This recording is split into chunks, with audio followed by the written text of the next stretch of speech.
Olha, e ontem eu participei de uma aula magna da escola da CEPAL, a Escola Maria da Conceição Tavares, com a doutora Tereza Campelo. A doutora Tereza Campelo ela foi responsável por quase todos os programas de transferência de renda do governo Lula, dos últimos governos do presidente Lula. E hoje é diretora socioambiental do BNDES. E ela então me fez muitas provocações à turma que estava assistindo. E ela mostrou que os programas de transferência de renda, eles conseguem diminuir a pobreza. Mas, por incrível que pareça, a gente não consegue mexer na desigualdade que existe e que é estrutural e que existe no nosso país. Eu lembro para você que toda a riqueza desse nosso país foi construída pelas mãos dos indígenas, dos negros, de pessoas mesmo pobres que vieram da Europa arriscar a vida aqui, né? Mas essa riqueza da cana, do café, do ouro, das drogas do sertão, né? Essa riqueza, pela estrutura econômica do nosso país, estrutura de classes, ela foi sendo acumulada por um grupo pequeno da sociedade. Então, toda a riqueza produzida no Brasil, ela se concentra na mão de pouca gente. E os escravos continuaram escravos por muito tempo. O Brasil foi um país que escravizou mais gente no mundo, por muito mais tempo, inclusive. Então essa riqueza toda, ela é concentrada desde a época do descobrimento, da colonização portuguesa no Brasil, até os dias de hoje.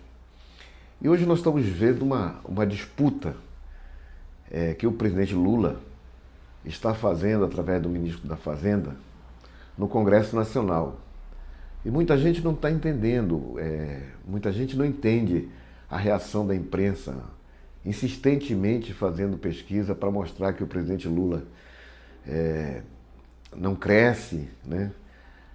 A turma do Bolsonaro que perdeu a eleição, eles insistem em boicotar o resultado das eleições, boicotando o governo do presidente Lula. Mas o que eles não querem, realmente não querem, é que o Brasil faça um pouco da distribuição da riqueza. Quando você vai fazer a taxação do IOF, por exemplo, para bets, para determinadas transações financeiras, eles vêm com a história de que mais aumento de imposto significa mais inflação, e inflação penaliza a pobreza. Isso não é verdade, não é isso que eles estão preocupados, não. Eles não estão preocupados com isso. E eles ficam falando que o certo é cortar gasto. Mas que gastos são esses que eles querem que corte, né? Eles não querem imposto sobre o agronegócio, eles não querem imposto sobre operações financeiras, eles não querem imposto sobre avião, sobre iate, eles não querem imposto para os mais ricos, para as grandes fortunas. É isso que eles não querem. Eles não querem mexer na estrutura desigual da economia, que muito bem a doutora Tereza Campelo mostrou ontem na sua aula magna da escola Maria da Conceição Tavares, né? E eu me lembro, eu quero finalizar, lembro que eu nasci num bairro muito pobre, no bairro do Guamar, em Belém do Pará, filho de dois nordestinos que migraram para Belém, né? Um motorista e uma dona de casa, 9 filhos.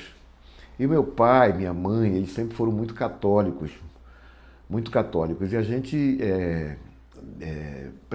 participava da Sociedade de São Vicente de Paulo, quer dizer, a gente era pobre e ajudava outros pobres, né? Num programa de solidariedade que existe geralmente entre as classes pobres, né? Os pobres são muito solidários um com o outro.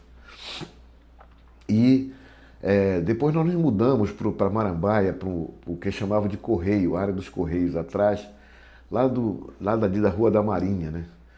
E o meu pai sempre lutou com muita dificuldade, meu pai, minha mãe, com muita dificuldade. E um dia eu fui me confessar na igreja de Nossa Senhora de Nazaré, e eu falei para o padre, eu queria lhe pedir uma explicação. Por que meu pai, que é tão honesto, tão sério, tão trabalhador, a gente vive com tanta penúria? E eu vejo pessoas que não são honestas e e que tem tudo, tem carro, tem casa, tem uma vida boa. E o padre então me disse que eu estava com o pecado da inveja e mandou eu rezar vários Pai Nossos.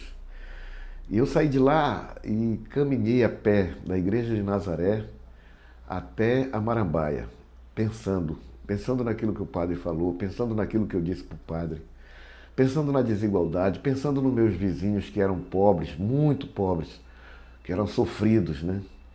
E de lá eu decidi, porque me veio o seguinte pensamento, eu sou igual um enfermeiro da Cruz Vermelha numa guerra. Enquanto a gente tenta curar um soldado que veio doente para o acampamento, a guerra manda mais soldados, e a gente não acaba nunca de trabalhar curando esses soldados. E assim é a sociedade. Quanto mais a gente faz caridade, e tem que fazer caridade, não sou contra fazer caridade, mais pobre o sistema gera, né? Então eu fiquei pensando sobre isso e decidi que eu deveria participar da política. E foi assim que eu comecei minha vida política. Comecei a militar politicamente no movimento sindical, depois na construção do Partido dos Trabalhadores, desempenhei o cargo de vereador na cidade de Belém, de deputado estadual. E eu continuo fazendo política, mas eu tenho cada vez mais certeza absoluta que a gente tem que continuar fazendo o programa de transferência de renda, mas se a gente não fizer o que o Haddad está tentando fazer, que é mexer na estrutura da desigualdade social do país, a gente vai continuar gerando muita pobreza, muita desigualdade. E eles vão tentar inviabilizar o governo do presidente Lula, derrotar o presidente Lula. E eu acho que a gente precisa entender o que acontece de fato no Brasil e saber de que lado a gente deve ficar nessa disputa, né? Porque o Congresso Nacional hoje, os deputados, a maioria dos deputados são pessoas que representam os lobbies, que representam os mais ricos, que representam os banqueiros, as betes. E eles estão, assim, quando chega na campanha, eles vão para os bairros, né? E fazem discurso e mais discurso, mas a origem deles é uma origem que não é a nossa origem. Então a gente tem que entender isso e continuar lutando para mudar, né? A gente tem que entender de que lado a gente está nessa guerra, de que lado a gente fica, e saber até que a imprensa nacional, por exemplo, ela tem lado também, né?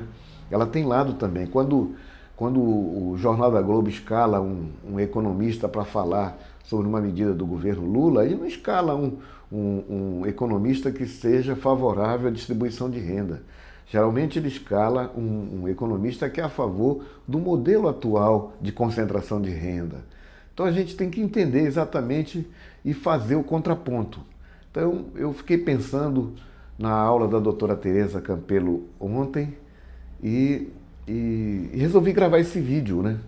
Gravar essa conversa com você, para que a gente possa refletir. Eu não sei se eu estou com toda a verdade, eu acho que eu não estou também com toda a verdade, mas eu queria que você debatesse comigo, que você comentasse, que você compartilhasse. Quem sabe a gente debatendo, a gente encontra um caminho. Nós que queremos a mudança real na sociedade, para que a sociedade brasileira pare de ser uma sociedade injusta, a gente tem que participar, a gente tem que debater, a gente tem que procurar o melhor caminho. Fica aí e compartilha esse vídeo, tá?